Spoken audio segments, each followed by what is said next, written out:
एक बार की बात है, एक शैतान को शादी करने की बड़ी इच्छा हुई, तो उसने नरक छोड़ा और एक बहुत ही सुंदर नौजवान का रूप रखा और एक बहुत ही बड़ा और सुंदर मकान बनाया। जब वह मकान पूरा बन गया तो उसमें उसने सब तरह का सबसे ज़्यादा खूबसूरत सामान रखवाया और सब तरीके की सजावट भी करवाई। उसके बाद वह एक परिवार में गया और अपना परिचय दिया। उस परिवार में 3 बेटियां थीं। उसने उसमें से सबसे बड़ी वाली बेटी को फुसलाया और वह उससे शादी करने को राज़ी हो गई। लड़की के माता पिता यह देखकर बहुत खुश थे कि उनकी बेटी की शादी कितने अच्छे घर में हो रही थी। जल्दी ही दोनों की शादी हो गई।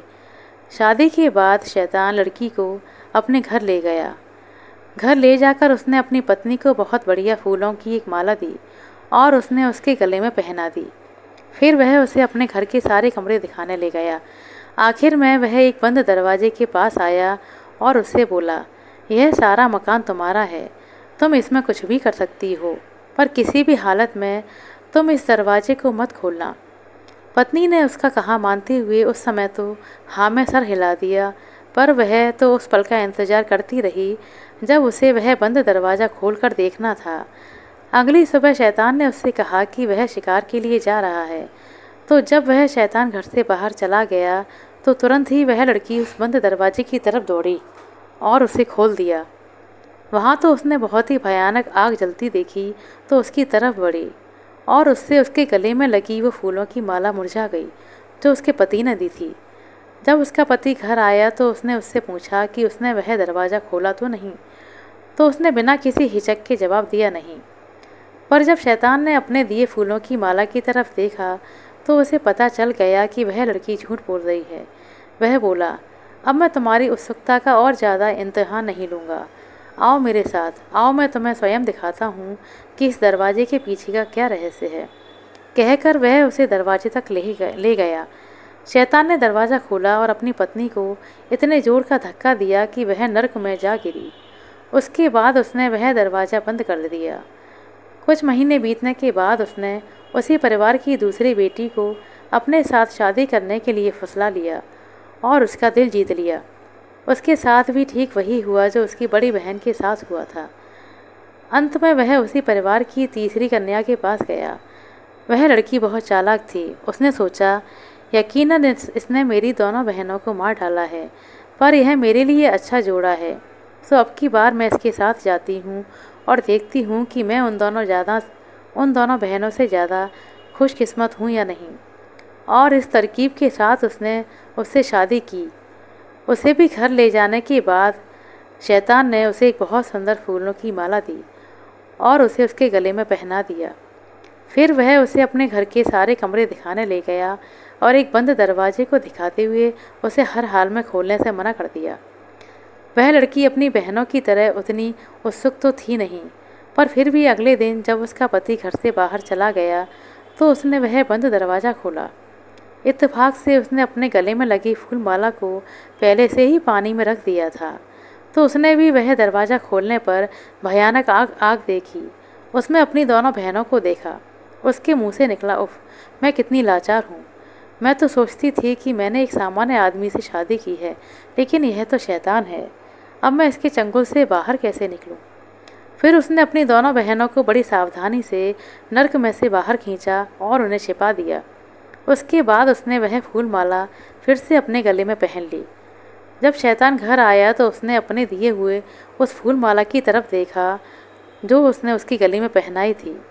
फूल उसे बिल्कुल ताज़ा से लगी, सो उसने उस लड़की से कोई सवाल नहीं पूछा। उसे विश्वास हो गया कि लड़की ने अपना वादा निभाया है। कुछ दिनों के बाद उस लड़की ने अपने पति से कहा, क्या वह 3 अलमारियां रास्ते में बिना कहीं उनको नीचे रखे और बिना आराम किए उसके पिता के घर ले चलेगा? शैतान ने कहा, हाँ हाँ क्यों नहीं, पर ध्यान रहे कि तुम अपना वादा याद रखना, क्योंकि मैं तुम्हें यहाँ से देखती रहूँगी। पत्नी ने कहा। शैतान ने उससे वादा किया कि वह वैसा ही करेगा जैसा उसने उससे करने के लिए कहा है। सो अगले दिन उसने अपनी एक बहन को एक अलमारी में बंद कर दिया और उसे अपने पति के कंधों पर लाद दिया। वह शैतान ताकतवर तो था, लेकिन बहुत सुस्त था। इसके अलावा उसे काम करने की आदत भी नहीं थी। वह उस अलमारी को लेकर चला तो उस भारी अलमारी को उठाते उठाते थक गया। इससे पहले कि वह अपनी उस सड़क से बाहर निकलता जहाँ उसका मकान था, वह कुछ देर आराम करना चाहता था। तभी उसकी पत्नी चिल्लाई, इसे नीचे मत रखना, मैं तुम्हें देख रही हूँ। शैतान अनमनेपन से उस अलमारी को लेकर चलता रहा जब तक कि वह अपनी सड़क के कोने पर नहीं पहुँच गया। वहाँ जाकर उसने सोचा कि यहाँ तो वह मुझे नहीं देख पाएगी, सो मैं यहाँ इस अलमारी को नीचे रखकर थोड़ा सा आराम कर लेता हूँ। वह बस उस अलमारी को नीचे रखने ही वाला था कि उसकी पत्नी की बहन जो उस अलमारी के अंदर बंद थी, वह चिल्लाई, इसे नीचे मत रखना, मैं तुम्हें देख रही हूँ।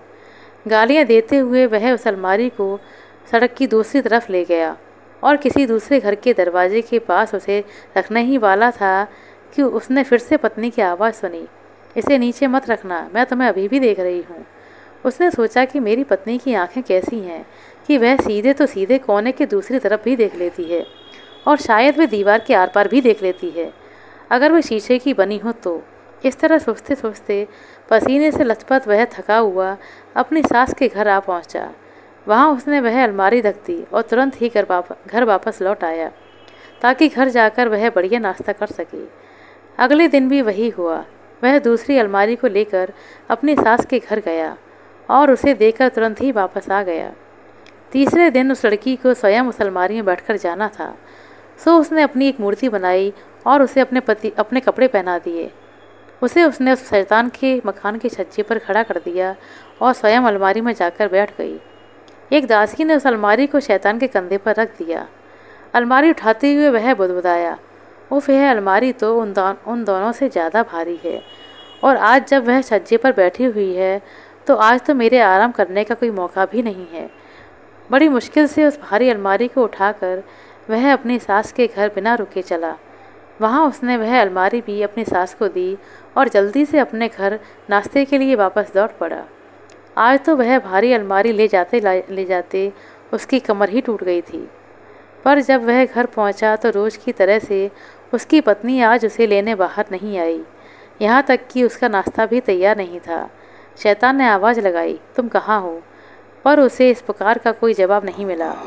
वह अपने मकान में चारों तरफ भागता फिरा। एक बार उसकी नज़र एक कमरे की खिड़की के बाहर पड़ी तो उसने देखा कि उसके छज्जे पर उसकी पत्नी खड़ी है। वह बोला, क्या तुम सो गई हो? नीचे आओ। मैं कुत्ते की तरह थक गया हूँ और भेड़िए की तरह भूखा हूँ। फिर भी उसे कोई जवाब नहीं मिला तो वह गुस्से में ज़ोर से चिल्लाया, अगर तुम नीचे नहीं आई तो मैं ऊपर आकर तुम्हें नीचे लेकर आऊँगा। पर वह तो हिली तक नहीं। गुस्से में भरकर वह ऊपर भागा और उसके कान पर एक जोर से घूंसा मारा तो उसका सिर उड़ गया। उसने देखा कि उसका सिर तो एक मूर्ति का सिर था और उसका नीचे का शरीर तो केवल चित्रों का बना हुआ था।